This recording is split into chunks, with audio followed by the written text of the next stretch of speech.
AP సీఎంగా June 12న పగ్గాలు చేపట్టిన చంద్రబాబు నాయుడు ప్రక్షాళన మొదలుపెట్టారు. ఇప్పటికే పలువురు ఐఏఎస్లను బదిలీ చేసిన సర్కార్ తాజాగా కీలకమైన ఇంటెలిజెన్స్ విభాగానికి కొత్త అధిపతిని నియమించింది.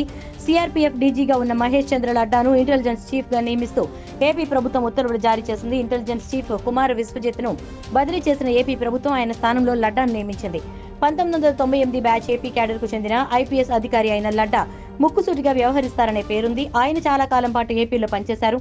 విశాఖపట్నం ఎయిర్పోర్ట్ లో నాటి ప్రతిపక్ష నేత వైఎస్ జగన్ పై కోడికత్తి దాడి జరిగిన సమయంలో లడ్డా విశాఖ పోలీస్ కమిషనర్ గా వ్యవహరించారు. అనంతరం ఆయన కేంద్ర సర్వీస్ కు డెప్యుటేషన్ పై వెళ్లారు.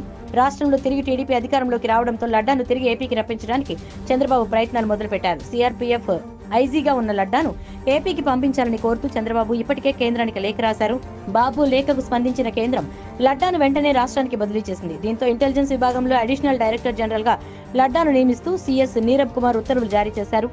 ఎన్నికల ముందు ఏపీ ఇంటెలిజెన్స్ చీఫ్ గా పిఎస్ఆర్ ఆంజనేయులు ఉండేవారు. అయితే ఏప్రిల్ నెలలో జగన్ పై రాయిదాడి నేపథ్యంలో ఆయన బాధ్యతల నుంచి తప్పించి ఎన్నికల సంఘం 1994 బ్యాచ్ ఐపీఎస్ అధికారి అయిన కుమార్ విశ్వజిత్ కు బాధ్యతలు అప్పగించింది. ఇప్పుడు ఆయన స్థానంలో లడ్డాను నియమించారు. ఏపీ సీఎంగా జూన్ 12న పగ్గాలు చేపట్టిన చంద్రబాబు నాయుడు ప్రక్షాళన మొదలుపెట్టారు. ఇప్పటికే పలువురు ఐఏఎస్లను బదిలీ చేసిన సర్కార్ తాజాగా కీలకమైన ఇంటెలిజెన్స్ విభాగానికి కొత్త అధిపతిని నియమించింది. సిఆర్పీఎఫ్ డీజీగా ఉన్న మహేష్ చంద్ర లడ్డాను ఇంటెలిజెన్స్ చీఫ్ గా నియమిస్తూ ఏపీ ప్రభుత్వం ఉత్తర్వులు జారీ చేసింది. ఇంటెలిజెన్స్ చీఫ్ కుమార్ విశ్వజిత్ను బదిలీ చేసిన ఏపీ ప్రభుత్వం ఆయన స్థానంలో లడ్డాను నియమించింది.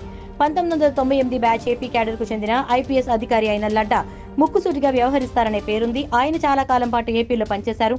విశాఖపట్నం ఎయిర్పోర్ట్ లో నాటి ప్రతిపక్ష నేత వైఎస్ జగన్ పై కోడికత్తి దాడి జరిగిన సమయంలో లడ్డా విశాఖ పోలీస్ కమిషనర్ గా వ్యవహరించారు. అనంతరం ఆయన కేంద్ర సర్వీస్ కు డెప్యుటేషన్ పై వెళ్లారు.